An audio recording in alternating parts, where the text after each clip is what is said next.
At the moment, we are working on a series of waste management problems. So in Sri Lanka, you have a problem that you have too much organic waste, and this organic waste is causing landfill gas, it's causing global warming. On the other side, you could turn this organic waste into biogas, which is a renewable energy, and in a valuable organic fertilizer. And this fertilizer can be used to supplement the mineral fertilizer.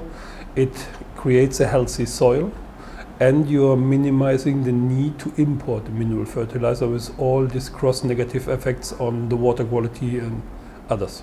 We are working here since many years, more than 7. We start as advisor to the Sustainable Energy Authority. We worked with many line ministries, and now we have an outreach into the NGOs, but also into the private sector. So we are working with a couple of companies who are willing to invest in renewable energy or into waste management or water management projects.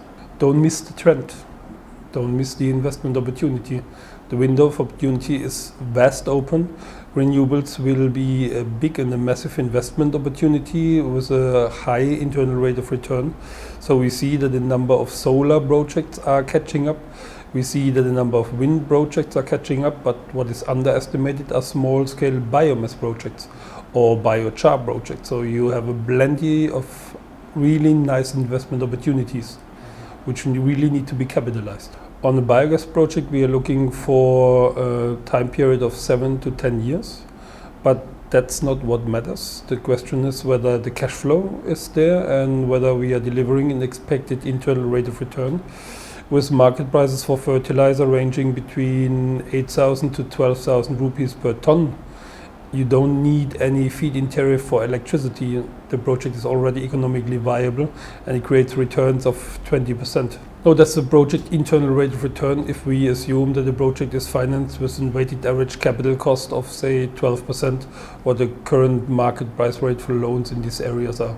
In terms of photovoltaic, solar energy, we see that this is rapidly catching up because the feed-in tariff structure is now in place, and everybody knows after a while that there are the purchase agreements which are valid.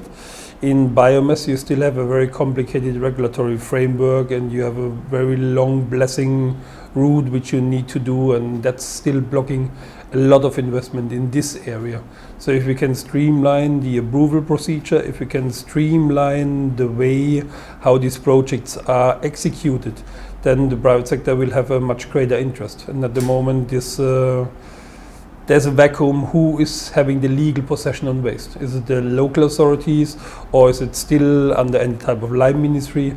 We need to create transparency in that area, and then I'm pretty sure the private sector will step in. Let's take any one of these small sites in Jaffna or alike. So if we're talking about 50 metric tons per day, if we're talking about 18,000 tons per year, the investment would be some 3.5 to 4 million US dollar as an initial investment, and the total income will be in the range of 600 to 650,000 US dollar. That's a matter how long your supply contract for the biomaterial goes. So normally the major part of the investment or the reinvestment first takes place after 8 years. So within 8 years you have fully recovered your initial investment, and then if you carefully maintain and operate your plant, it could easily go on 20-25 years. So in Germany we have biogas plants which are 30 years in operation. So after 8 years it's a money printing machine. In Germany, all these so-called tri-fraction, paper, plastic, metals, up to, in certain aspects for paper, 95% of all paper is recycled. Certain types of plastic, 98%, metals, 85%. So all this tri-fraction is absolutely recovered. And in terms of biogas, we are running a total of 5.8 gigawatt of biogas plants. That's 150% or 1.5 times more the total installed power capacity of Sri Lanka. We are just producing out of our waste in Germany. No, we are there. So we are now fine-tuning systems. For instance, we are looking now in a combination of putting sewage sludge into household waste, because both has a significant gas yield, both can be easily digested in a biogas plant.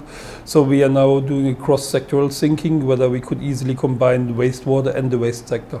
So these are small changes, but in general we call it circular economy, the closed loop society is existing. We do have a so-called feed-in tariff system for all types of renewables. So if you are producing biomass to power, so energy out of waste, you get a certain feed-in tariff, which is slightly subsidized, and these subsidies are paid by all electricity consumer. But other than that, normally there is no subsidy, but in Germany we pay a waste gate fee, so all households pay a certain fee for the total waste management services. And normally municipalities are organizing joint utilities together with the private sector. They bring in the possession of waste plus the land, and the private sector is bringing in the investment capital and the machinery. And then they form together one utility and share the profits. So you have already done a lot of initiatives on a single level, and everybody recognizes the problem, A, from the waste side, but B, from the fertilizer side. And there are a lot of movements which are all moving into the right direction. Now it needs to be channeled, it needs to be streamlined, and there needs to be the right regulatory framework. There is an attempt under the Ministry of Provincial Councils and local authorities to get this now organized outside the Western Province, and I'm tremendously hopeful that in 3 to 5 years Sri Lanka in terms of waste management look completely different and could be a role model for this part of the world.